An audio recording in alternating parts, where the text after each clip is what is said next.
이번 시간에는 하나님의 의란 무엇인가라는 제목으로 좀 복음에 대해서 한번 말씀을 드려볼게요.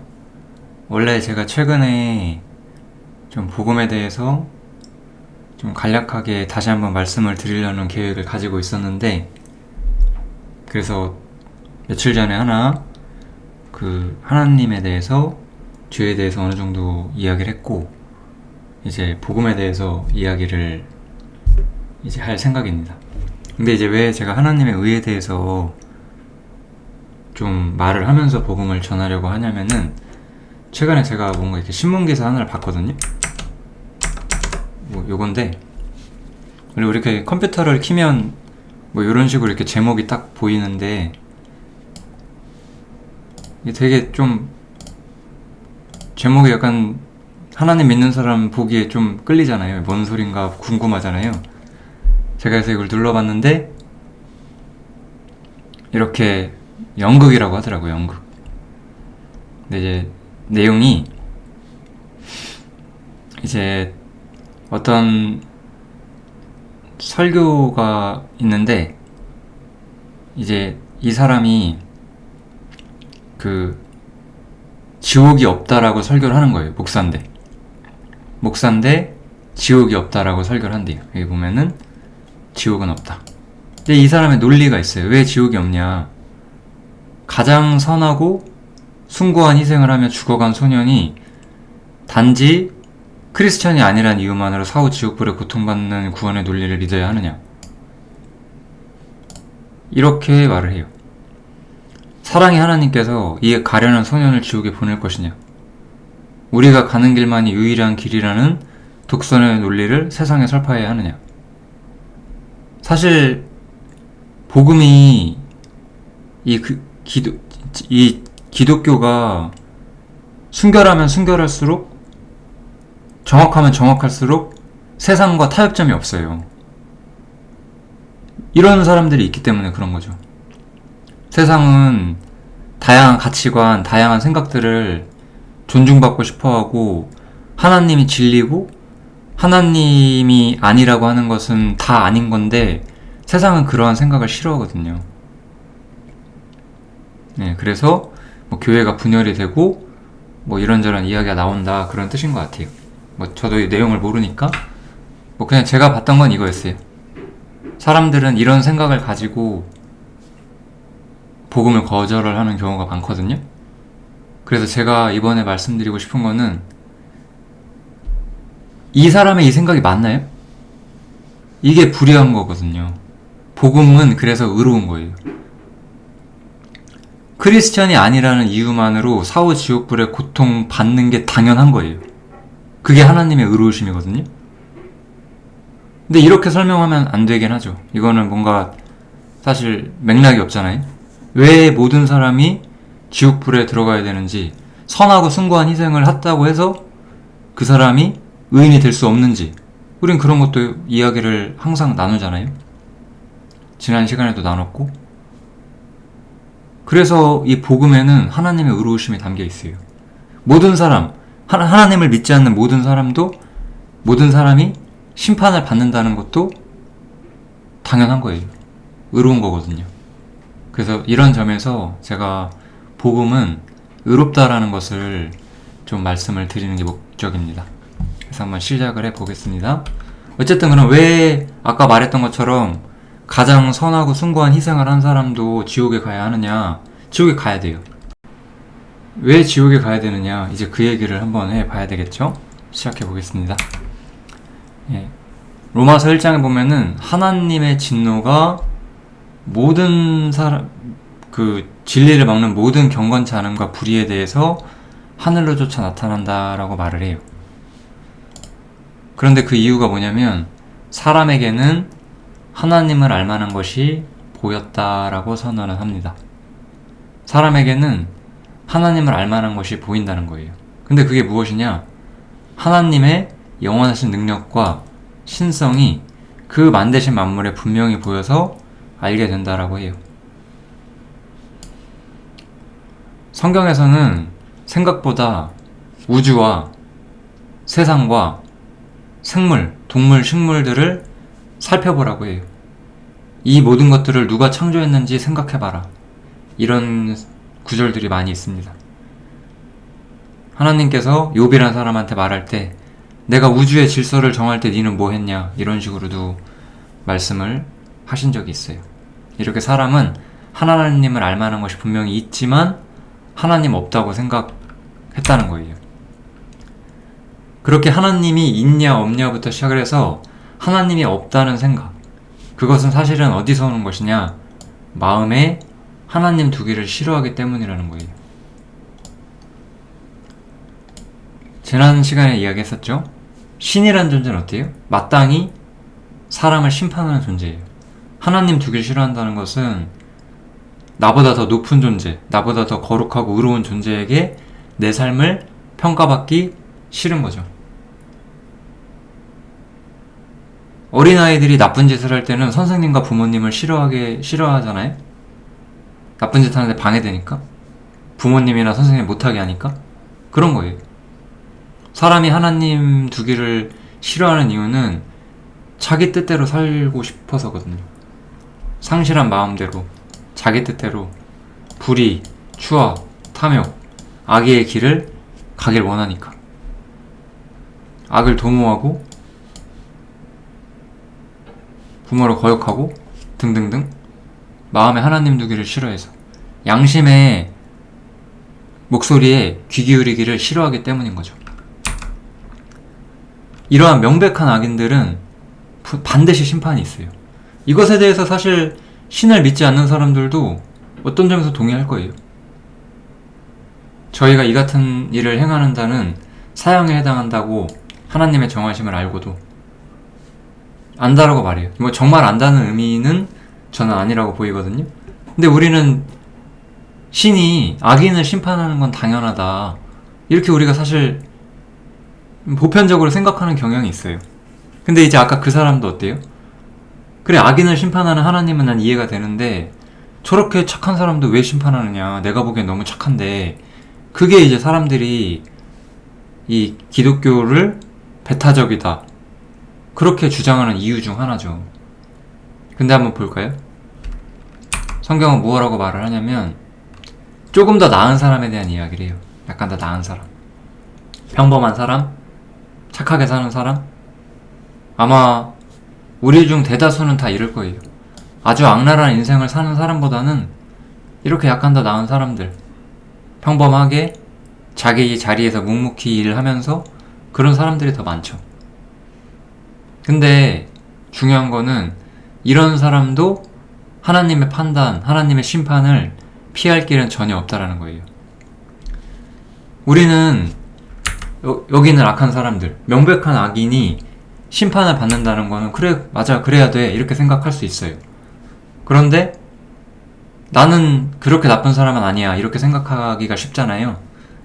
그런데 하나님 말씀은 뭐라고 하냐면 너가 그렇게 남을 판단한다는 것은 너도 같은 잘못을 하고 있다는 뜻이다. 네가 판단하는 것은 네가 무엇이 옳고 무엇이 그른지 아는 거 아니냐. 근데 너는 정말 그런 짓을 한 적이 없느냐, 너는 잘못한 것이 없느냐 라고 묻는 거예요. 이게 중요한 거예요, 성경에서는. 우리 다시 한번 숭고한 희생에 대해서 이야기를 해보죠. 어떤 사람이 100명을 구했어요. 근데 사람을 1명 죽였어요. 100명을 구한다고 해서 1명을 죽인 죄가 사라지지 않아요. 만약에 그 논리를 인정한다면 세상은 엄청나게 악한 곳이 될 거예요. 특히 우리 이런 거 있잖아요. 뭐 정치인이나 사업가들, 특히 세상에 기여하는 게 많잖아요. 그런데 그들이 어떠한 악을 행했을 때 우리는 그것을 용납하지 않고 심판해야 된다고 말하죠. 공은 공이고 과는 과다, 그런 거잖아요. 하나님 보시기에는 의인이 없는 거예요. 이게 제일 중요한 거예요.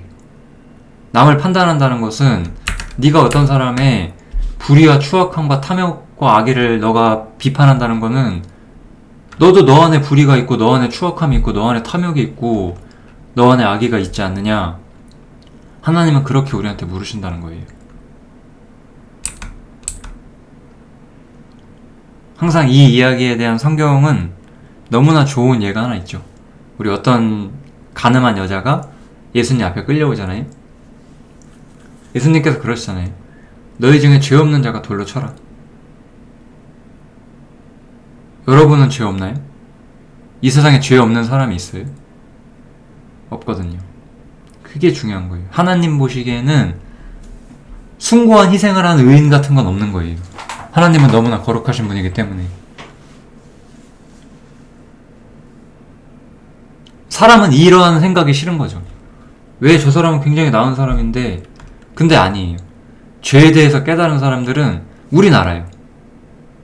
우리 마음속에도 불의와 추악과 탐욕과 악이 가득하다는 거. 또한 내가 정말 존경하고 사랑하는 어떠한 대상, 나의 부모님이라든지 뭐 내가 존경하시는 분들, 그런 사람도 하나의 인간이고 그들도 인간이기 때문에 불의, 추악, 탐욕, 악의가 똑같이 가득하다는 거를 우리는 알죠. 인간은 다 똑같으니까. 나만 그런 게 아니에요. 우리는 가끔씩 이런 질문들을 받아요. 우리나라를 위기에서 구해준 사람들, 큰 공을 세운 사람들, 뭐 예를 들면 독립운동가라든가 뭐 이순신 장군, 그런 사람들은 어떻게 됐느냐. 불의, 추악, 탐욕, 악의가 가득한 인간인 게 똑같은 거예요. 그분들이 어떻게 되는지 저는 그건 몰라요. 왜냐면 그분들이 말씀을 믿었는지 안 믿었는지, 복음을 전해들었는지 그걸 모르니까 제가. 근데 중요한 거는 그들도 하나의 인간이고, 우리가 위인전을 통해서 영웅적으로 묘사를 받을지라도 불의, 추악, 탐욕, 악의가 가득한 인간인 거 똑같다고요. 인간은 다 똑같아요. 그래서 아까 어떤 그 목사님, 그 영국에서 목사님이 말했던 숭고한 희생을 한 소년이 크리스찬이 아니란 이유로 지옥에 가는 거 합당한 거예요. 그 사람은 잘못된 접근을 하고 있어요. 숭고한 희생을 한 소년이 아니라 불의, 추악, 탐욕, 악의가 가득한 인간이기 때문에 주님을 믿지 않고서는 절대로 천국에 갈 수 없고 지옥에 떨어져야만 하는 거죠. 약간 더 나은 사람도 불의, 추악, 탐욕, 악이 가득하니까. 그래서 이 남을 판단한다는 것은 너 자신도 판단받는다는 증거다라고 말하는 거예요. 너희 중에 죄 없는 자가 돌로 쳐라. 네가 죄 없으면 돌로 쳐봐라는 거예요. 칠 수 없다는 거죠. 또 우리 뭐 숭고한 희생, 종교적인 희생일 수도 있어요. 이 종교인, 특별히 더 나은 일을 하는 사람들, 그들도 아무것도 나은 건 없어요. 특히 이제 유대인들은 율법을 잘 지키려고 했는데, 율법은 너무나 아름다운 법이죠. 그치만 그 율법을 가지고도 다른 사람을 가르치는 네가 네 자신을 가르치지 않느냐, 도적질 말라 반포하는 네가 도적질 하느냐. 종교인들 어때요? 종교 안에서 아름다운 규칙과 규범을 받아요. 그럼 그거 완벽하게 지킬 수 있어요? 완벽하게 못 지켜요. 그래서 나은 거 없다고 그렇게 선언하시는 거예요. 결론. 그래서 의인은 없다 이거예요. 하나님 보시기에 의인은 한 명도 없어요. 의인은 없나니 하나도 없다. 이게 하나님이 정하신 결론이에요. 하나님은 진심으로 찾는 자도 없고 선을 행하는 자 없다. 하나님께서 이렇게 말씀하신다는 거예요. 하나님께서. 이 복음은 결국 이거예요. 하나님의 생각을 받아들이는 거예요. 우리는 어린아이들이, 예수님께서 어린아이들이 내게 오는 걸 금하지 말라고 하셨거든요. 그리고 이제 어린아이들이 순수하다라는 말을 많이 해요. 근데 저는 이렇게 생각을 합니다. 어린아이라고 해서 저는 순수하다고 생각은 아니에요. 어린아이도 똑같이 불의와 탐욕과 악의가 가득해요. 여러분도 어린아이를 겪어보셨잖아요.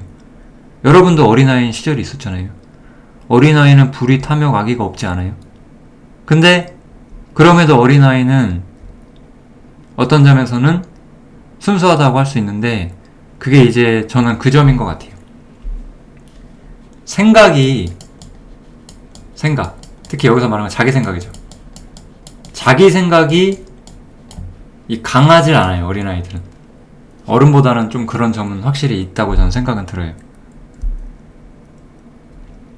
어른들은 내 생각이 맞다고 한번 딱 틀어박히면은 웬만해서는 바뀌지 않아요.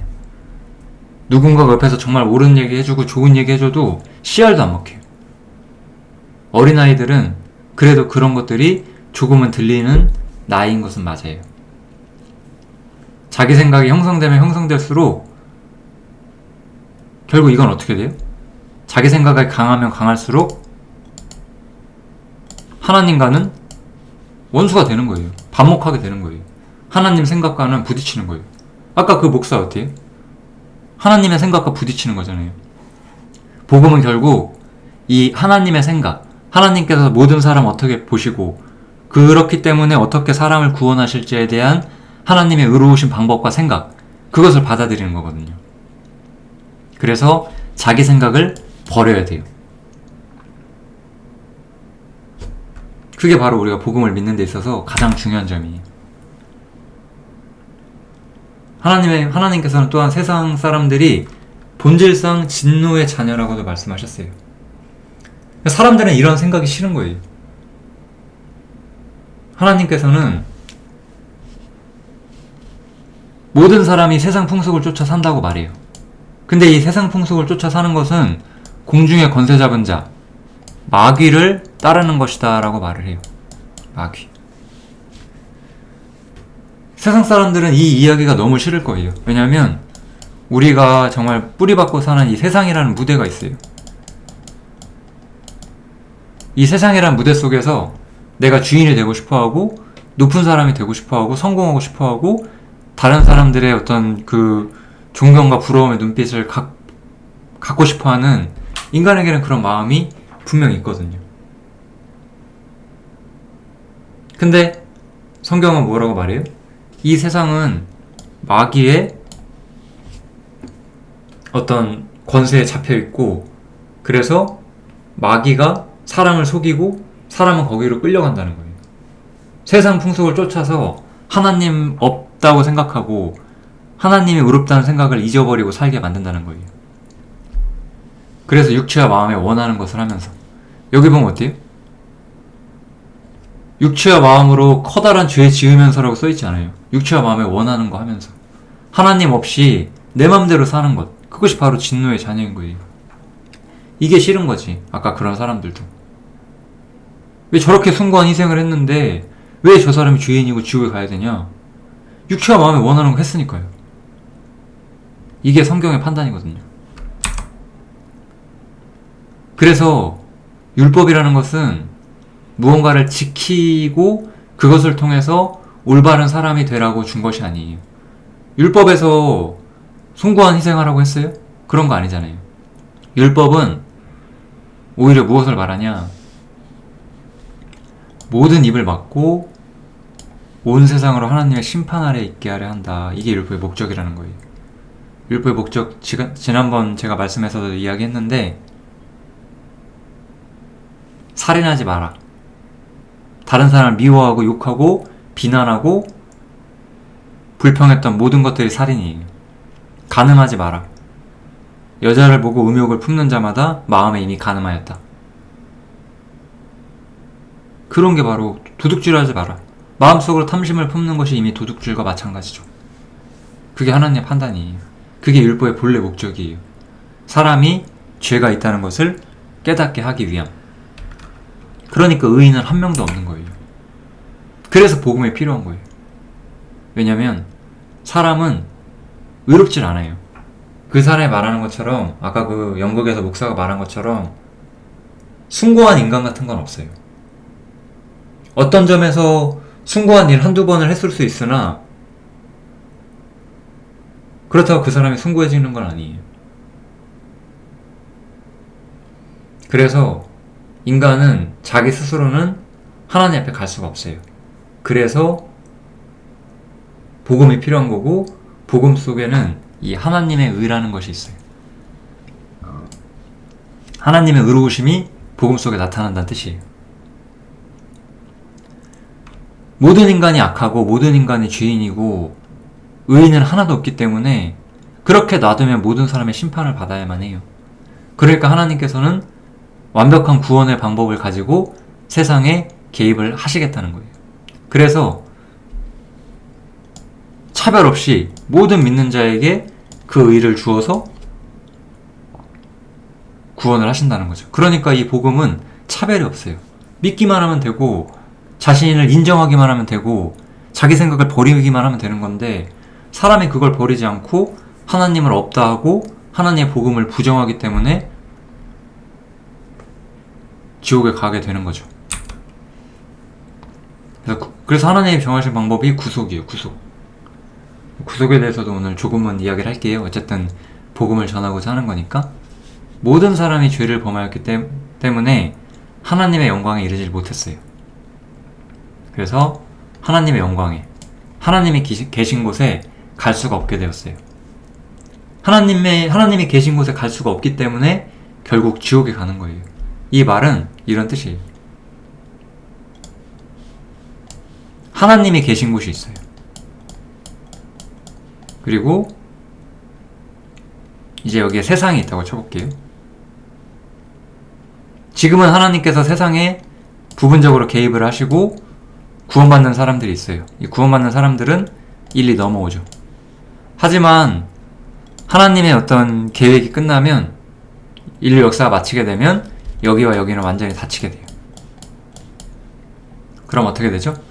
하나님이 계신 이곳은 영원한 천국이 되는 것이고, 하나님이 없는 이 세계는 이제 그나마 지금 있는 작은 축복들, 그 모든 것들이 사라지고 심판과 저주와 멸망만이 남는 지옥이 되는 거죠. 쉽게 말하면. 그렇게 이해하시면 돼요. 하나님 없는 곳은 결국 지옥이 되는 거예요. 지금 세상의 지옥은 아니에요. 지금 세상은 우리가 알든 모르든 우리는 하나님이 주시는 은혜 가운데 살고 있어요. 하나님께서 우리가 살 수 있게끔 물을 주셨고, 호흡을 주셨고, 공기를 주셨고, 세상에 필요한 모든 것들을 주셨어요. 그치만 그 모든 것들이 없는, 오직 영원히 타는 불만이 있는, 오직 저주만이 남아있는 세계가 찾아오게 될 거예요. 하나님 없는 곳에. 죄가 있으면 하나님이 계신 곳에 가지 못해요. 그런데 하나님께서는 아까 말한 것처럼 구속을 통해서 여기 있는 사람들이 일로 갈 수 있는 길을 열어주실 거예요. 구속이 무엇이냐?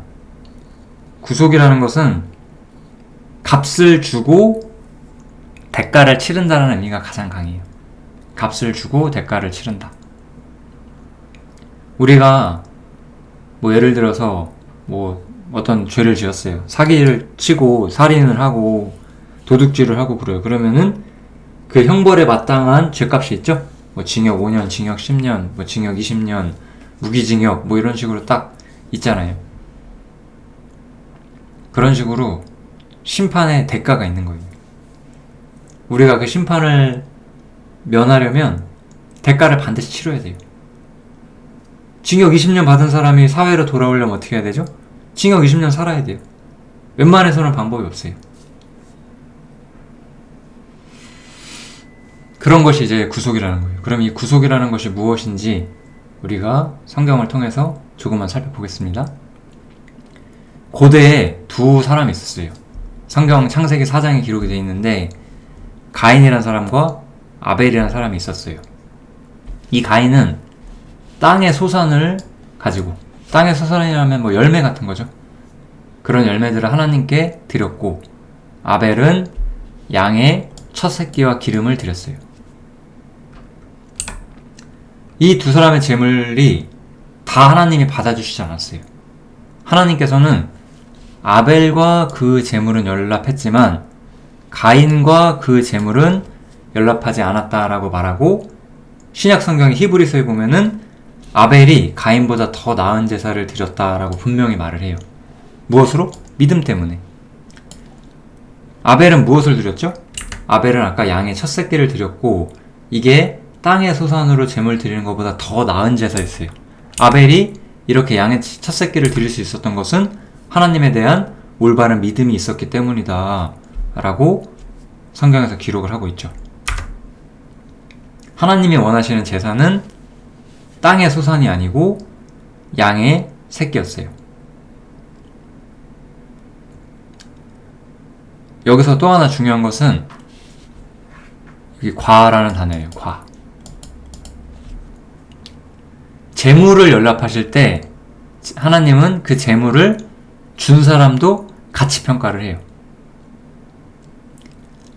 아벨이 드린 재물이 받아들여졌다는 것은 아벨도 받아들여졌다 이런 뜻이에요. 가인의 재물은 받아들여지지 않았기 때문에 가인도 받아들여지지 않았다. 이게 하나님의 법이에요. 여기서부터 중요한 거는 이 모든 질서와 규칙을 하나님이 세우셨다는 거예요. 하나님이 정하신 법이라는 거예요. 우리는 그럼 이제 그것만 생각하면 돼요. 이 법을 정하신 하나님, 이 하나님의 법이 과연 의로운가, 완벽한가를 생각을 해야 되죠. 하나님이 정하신 법은 의롭고 완벽해요. 그래서 구약시대 사람들은 저러한 규칙에 따라서 이렇게 제사를 지냈어요. 양의 새끼를 하나님께 드렸어요. 근데 이렇게 특별히 이렇게 손에다가 올리는 안수라는 작업을 해요. 이걸 우리가 안수라고 하는데, 안수라는 것은 이 사람, 이 제물을 드리는 사람과 이 양이 사실 동일하다고 여겨지는 하나의 상징성이 있는 행동이었어요. 이렇게 안수를 하고 이렇게 양을 잡아요. 그러면 아까 양과 그거를 드린 사람은 동일하다고 했잖아요. 아까 가인과 아벨 보면 재물이 연락되면 아벨도 연락되는 거잖아요. 그러니까 마찬가지로 이렇게 양의 첫 새끼를 잡아 드렸다는 것은 이 사람도 하나님께 받아들여진다는 뜻이 되는 거예요. 그럼 왜 받아들여지느냐? 여기서 본 거랑 마찬가지예요. 하나님은 사람의 죄를 죽음으로 갚으라고 이야기를 하시는 거예요. 그런데 내가 죽으면 어떻게 되죠? 내가 죽으면 나는 죄값을 갚지 못하잖아요. 나는 지옥에 가야 되잖아요. 그러니까 내가 죽으면 안 되고 무언가가 대신 죽어야 돼요. 이 대신 죽어야 된다는 것이 가장 좀 어떤 점에서는 핵심이 되긴 해요. 그러면 대신 죄값을 갚는다. 이것이 과연 의로울 수 있는지를 조금은 생각을 해봐야 돼요. 조금은. 우리 전 역사를 잘 모르지만 고대에는 우리나라뿐만 아니라 다른 문명에서도 대신 죄값을 치르는 그런 규칙들이 있었어요. 어떤 거냐면 여기에 이렇게 귀족이 있어요. 높은 사람이 있어요. 우리나라 치면 양반이 있어요. 그럼 이제 밑에 이제 종이 있겠죠? 귀족이 죄를 지었는데 이 종이 대신 벌을 받는 거예요. 이 종이 대신 벌을 받아요. 그리고 예전에도 귀족과 귀족이 전쟁을 하는데 자기들끼리 싸우고 죽으면 안 되니까 어떻게 해요? 대리인들을 내세워요. 그래서 대리인들끼리 싸워요. 그래서 양귀족이 그런 어떤 노예로 있는 어떤 그런 투사들 있잖아요. 그런 투사들을 이렇게 내세워서 니네끼리 싸워서 네가 이기면 그 사람을 내세운 귀족이 이기는 거다. 이런 식의 어떤 질서들이 있었다고 해요. 이걸 보면 어떻죠? 굉장히 잔인하고 악하죠. 왜? 높은 자가 낮은 자를 희생시키는 거잖아요. 높은 자가 낮은 자를 희생시키는 것은 언제나 아름다운 법이 되지 않아요. 높은 자가 낮은 자를 희생시키는, 생각을 해보세요.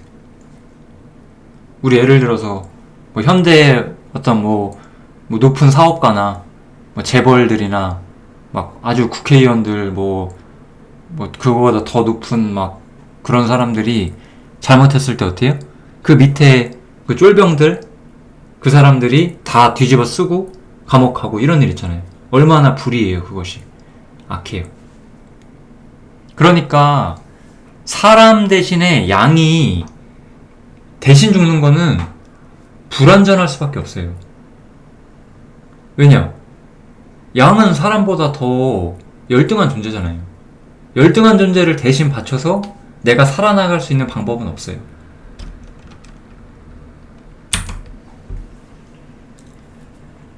그렇기 때문에 이 구약의 제사법은 반복적이었어요. 저렇게 양을 잡으면 1년에 한 번씩 양을 잡아서 뭐 훨씬 더 많은 제사가 있었어요. 근데 가장 큰 제사는 그 대속죄일에 있는 제사인데 1년에 한 번씩 그런 제사를 했어요.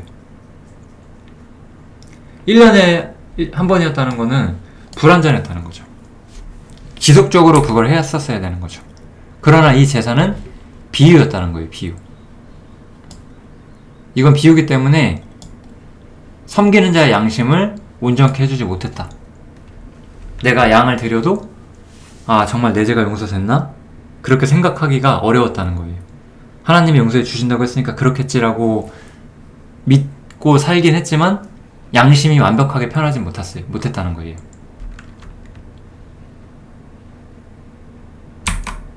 그런데 이제 예수님이란 분이 오세요.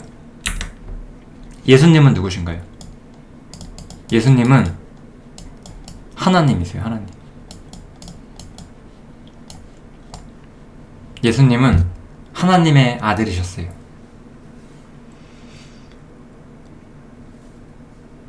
그래서 예수님은 하나님과 동등한 존재라고 성경에서 말을 해요. 예수님에 대해서는 자세히 여기서 설명을 안 하겠습니다. 그래서 예수님은 지극히 높은 자예요. 우리가 사실 반대의 희생은 일반적으로 우리 현대 형법에서는 인정하지 않지만 일반적으로는 굉장히 아름다운 일일 수 있어요. 종이 죄를 지었는데 주인이 대신 종이 지은 모든 책임을 져준다.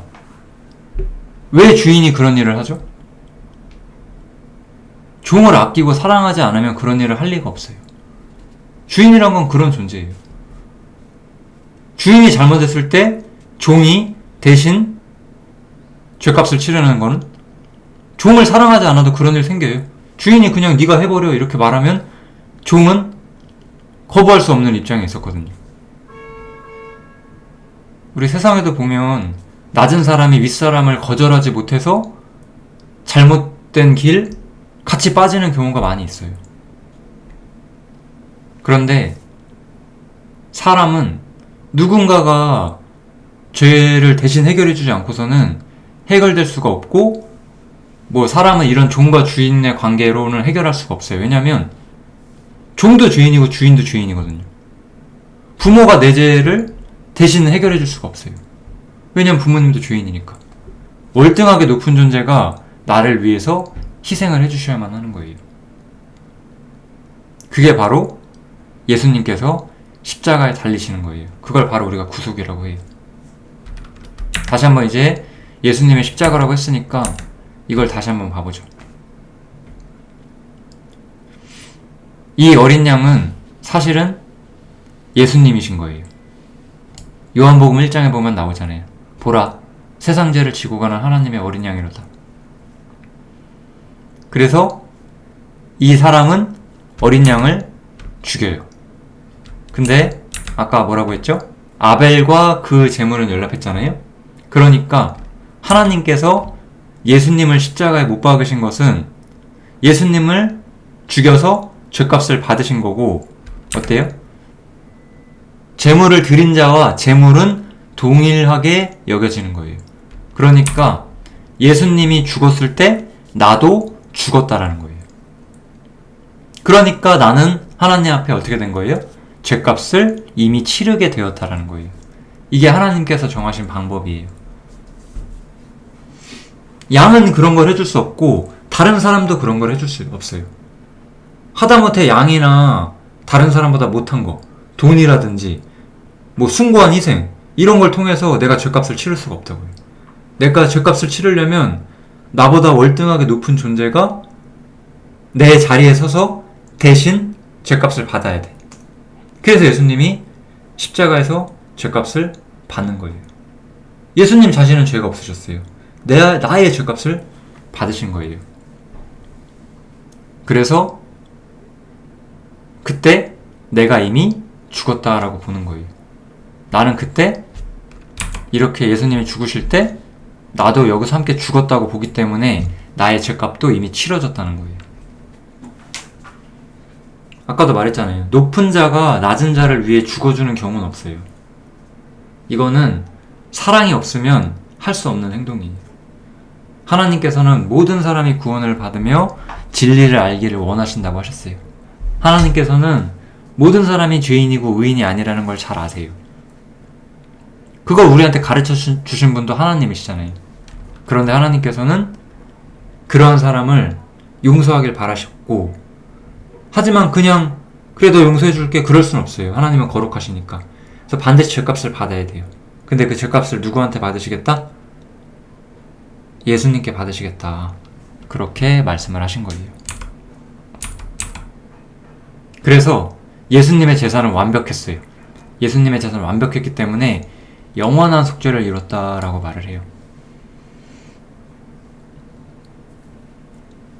우리는 더 이상 죄값을 치르기에 남은 게 있지 않아요. 이 말은 우리가 주님을 믿고 나서 이제는 죄를 안 질 수 있다는 뜻이 아니에요. 우리는 앞으로도 죄를 지을 거예요. 우리는 분명히 실패하고 우리 마음속에 죄성이 있잖아요. 그래서 우리는 여전히 완벽하게 살아내지 못해요. 그러나 내가 앞으로 지을 죄들도 이미 죄값이 치러진 거예요. 왜냐하면 죽었으니까. 예수님께서 죽으셨고 나도 그때 함께 죽었다고 보시니까요. 죽은 사람은 이미 끝난 사람이에요. 죽은 사람에게 죄값을 받을 수 있는 방법이 없어요. 죄값은 산 사람한테 요구하는 거예요. 당연하잖아요. 그렇게 해서 하나님께서는 죄의 모든 문제를 끝내시는 거예요. 죽음을 가지고.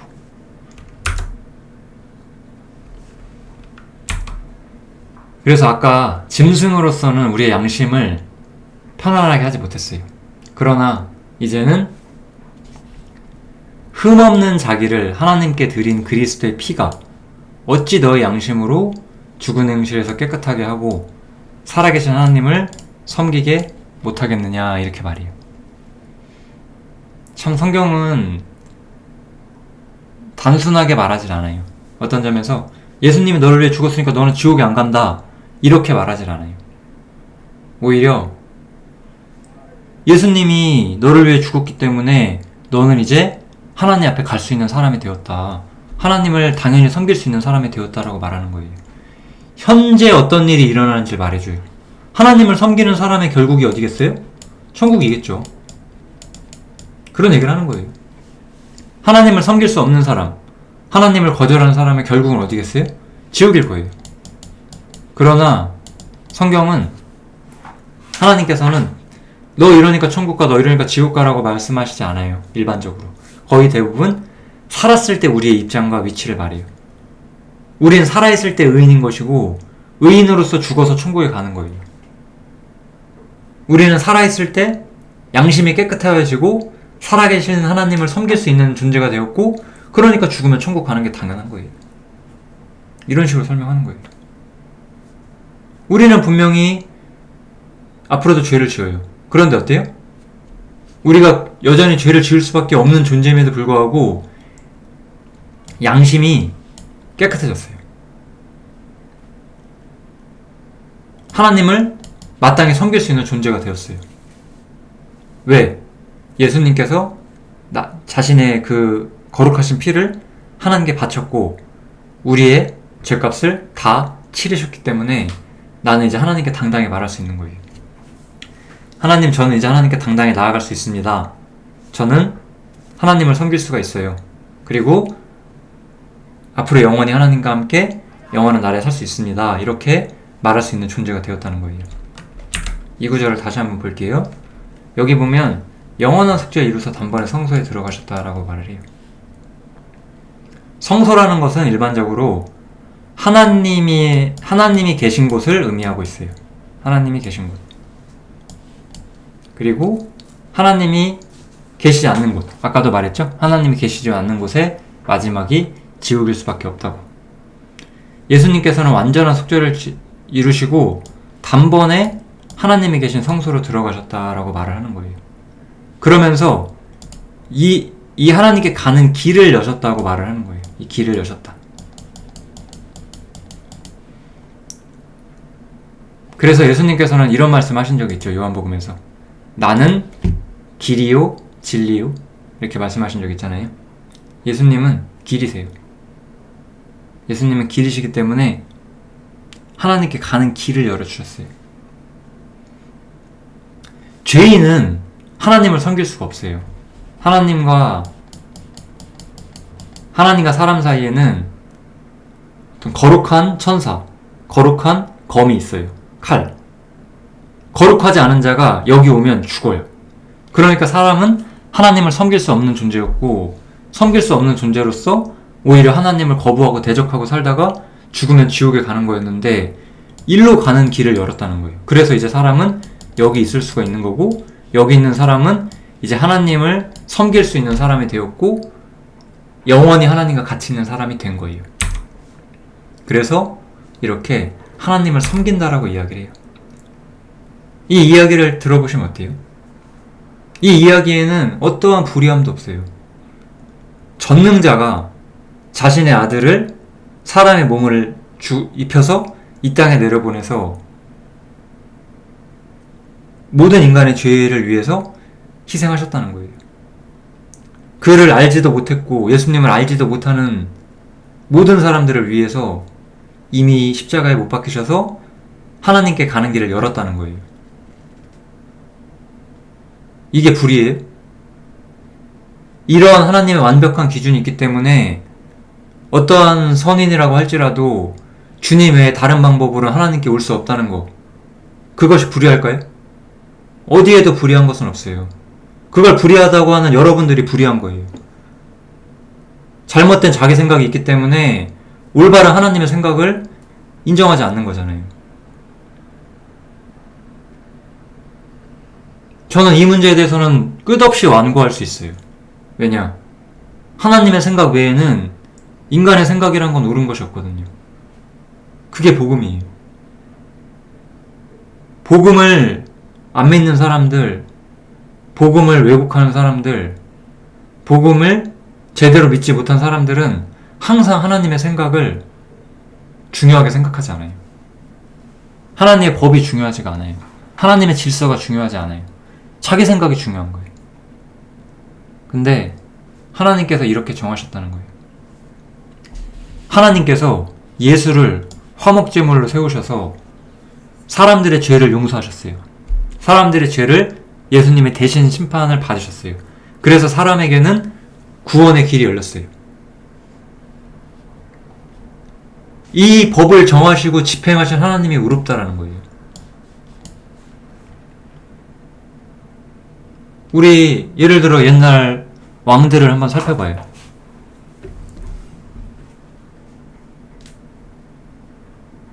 왜 우리는 세종대왕을 존경하죠? 세종대왕이 한글을 만드셔서 우리가 편하게 이렇게 한글을 쓰기 때문에 모든 여러 사람을 유익하게 하고 아름다운 법을 정하시고 실천하셨기 때문에 우리가 의롭다고 하는 거잖아요. 그 당시에 양반들은 중국의 문화를 엄청 좋아해가지고 이렇게 한글 같은 글자는 천하다고 하고 그랬던 사람들이잖아요. 그랬던 사람들 사이에서 진정 옳은 것을 관철하셨기 때문에 우리가 그분을 인정하는 거잖아요. 하나님께서는 모든 사람이 죄인이고 모두가 하나님을 거부하고 인간에게는 어떠한 의로움도 없을 때 그러한 인간을 하나님께로 부를 수 있는 완벽한 방법을 제시하셨다는 거예요. 그래서 하나님 의로우신 거예요. 근데 아까도 말했지만 높은 자가 낮은 자를 위해서 희생해야 되는 이유는 없거든요. 근데 예수님은 그것을 하셨어요. 왜? 우리를 사랑하시기 때문에 그런 거죠. 그래서 이 십자가라는 것은 사실은 사랑의 대전제가 돼 있어요. 어때요? 이렇게 하나님은 자기의 의로우심을 나타내셨고 이제 믿는 사람들은 의롭다고 여겨지게 돼요. 하나님은 복음을 통해서 자신의 의로우심을 보여주셨고 어떤 사람이 이제 저는 예수님을 믿잖아요. 아, 너가 이걸 믿기 때문에 너도 의롭다 이렇게 말씀해 주신다는 거예요. 내가 뭘 잘해서 그런 게 아니에요. 그런즉 자랑할 때가 있냐? 없어요. 내가 뭘 잘했어요? 나는 그냥 하나님이 정하신 이 구원의 법도를 믿었기 때문에 나는 천국에 갈 수 있다는 거예요. 자랑할 수가 없어요. 이 모든 일들은 사랑 때문에 있는 거예요. 이것은 굉장히 의로우신 하나님의 법이고 죄인을 구원하는 하나님의 방법이지만 이 모든 근원은 사랑에 있는 거예요. 우리가 아직 죄인 되었을 때 그리스도께서 우리를 위하여 죽으심으로 하나님께서 우리에게 대한 자기의 사랑을 확증하셨다. 우리를 사랑하지 않으셨으면 하나님께서 우리를 위해서 십자가에 달리실 이유가 없는 거예요. 우리를 사랑하지 않으셨으면 하나님께서 구원의 길을 예비하고 아들을 십자가에 못 박을 이유도 없었던 거예요. 우리는 그래서 이 십자가를 통해서 하나님의 의로우신 해결책도 보고 하나님의 사랑도 봐요. 아, 이래서 내가 심판을 피할 수 있구나. 이런 것들을 이해할 수 있게 되는 거죠. 예, 여기서 마치겠습니다. 감사합니다.